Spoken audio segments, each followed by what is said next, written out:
भाई 10 रुपया दे दो, मैं डेली गया था। क्या दे दो? तो दो। जा जा, आलू खत्म हो गया, दिमाग मत खराब कर। हमको लग रहा भाई होया काय झूठ बोल रहा ना बोले ना, दिमाग मत खराब कर। जा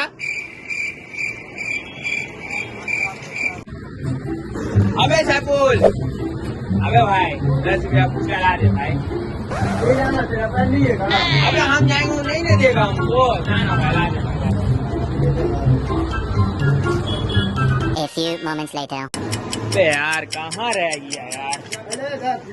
थैंक यू भाई। एक आई नहीं की हमको एक बार में दे दी कुछ का। तेरे को दे दी वो कहीं नहीं खा ले तब बता रहे, ठीक है।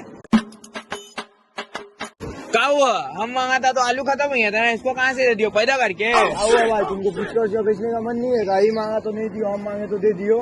तो वो कितना पैसा दीता फुचका लाने को? 10 रुपया। बस 10 रुपया का फुचका लेता है, 20-30 रुपया का खट्टा भी लेता है। ओ भाई बहुत मजा रहा है भाई, तुमने खट्टा दो ना, दो ना। छोड़, जा दिमाग मत खराब कर। जा दे देना भाई, बहुत हेवी है भाई। मार के तो दांत तोड़ देंगे, चल जाइए से।